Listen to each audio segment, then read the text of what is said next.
تیر مالی کال د ځینو امنیتي ننګونو باوجود د لاسته راوړنو او پرمختګونو له پلوه یو بېساری کال و. د څرګندونې لغمان والي عبدالجبار نعیمي نن د ولایت په کچه د نوي مالي کال د اداري مجلس په لومړنۍ نوبتي غونډه کې د وینا پر مهال وکړې. زیاته کړه چې په تیر مالي کال کې ولایتي اداره په دې وتوانېده چې د امنیت انکشاف او حکومتوالۍ په برخو کې د لغمان ولسونو ته غوره خدمات وړاندې کړي. دغه غونډه چې د لغمان والي په مشرۍ جوړه شوې وه، پکې د ولایت مرستیال الحاج شهزاده مظلومیار، د ملکي او نظامي ادارو رئیسانو او مسؤلینو ګډون درلود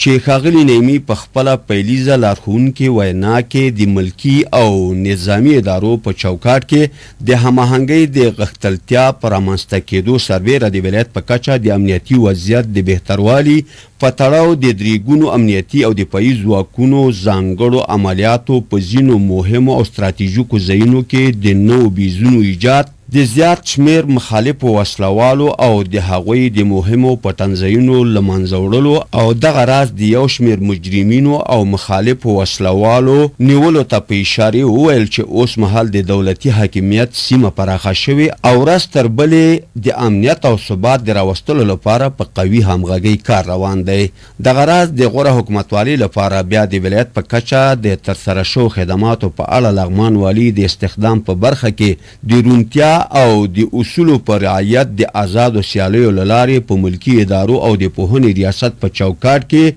د 1940 تنو ځوانانو مقرري، د 3301 تنو کارکونکو ارزیابي، د ښو چارو د تسراوي په موخه په بېلابېلو ادارو کې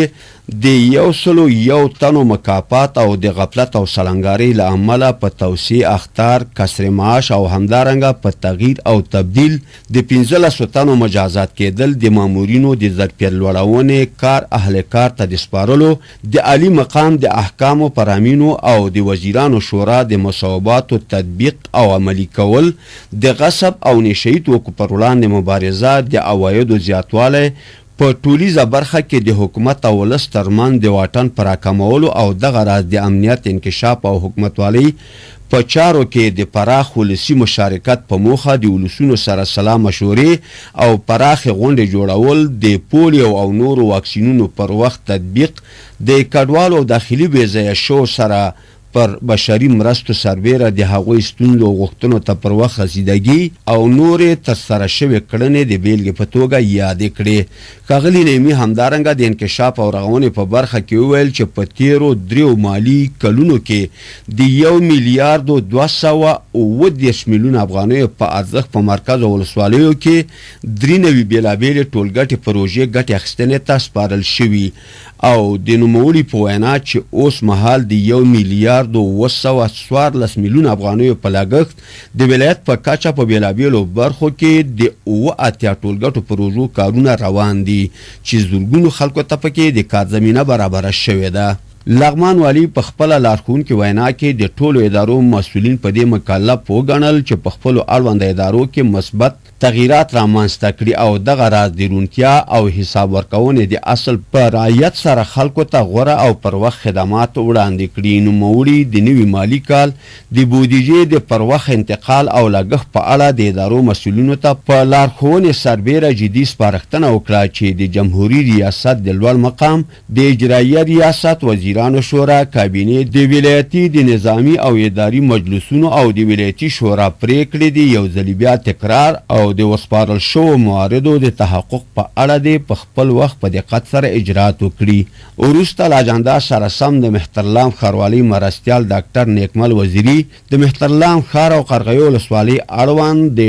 9 ناحیو د ایجاد او دغه راز د سلطان غازي بابا په ښارګوټي کې د سوداګریزو او استوګنیزو نمرو د ویش، آبادۍ او هغه چې لا هم پرې کار نه دی شوی د هغو نمرو په اړه تفصیلي راپور وړاندې کړ چې په غونډه کې تر پریکړې وروسته مهترلام ښاروالۍ ته دنده وسپارل شوه څو راتلونکې جلسې ته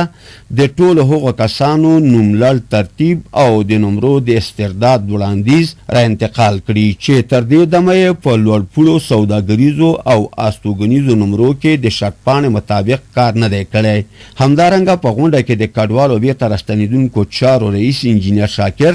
هم بیا د تیر مجلس د پریکړې پر اساس لغمان ته د راستنه شو کډوالو د ځای پر ځای کېدنې هغوی ته د استوګنیزو نمرو د ویش د هغوی د روغتیا تعلیم اوبو رسولو او دغه راز د هغوی سره د شوو او کېدونکو بشري مرستو په اړه خپل چمتو کړی راپور د ولایت مقام او د غونډې برخوالو ته وړاندې کړ چې په یاده برخه کې د نظرونو وړاندیزونو تر شریکېدو وروسته د ولایت مرستیال الحاج شهزاده مظلومیار او په دغه برخه کې ټاکلي کمیسیون ته لارښوونه وشوه څو په 2 اونیو کې دننه د مهاجرینو د ځای پر ځای کېدنې او هغوی ته د استوګنیزو نمرو د ویشنې په اړه خپل اجرات ترسره کړي.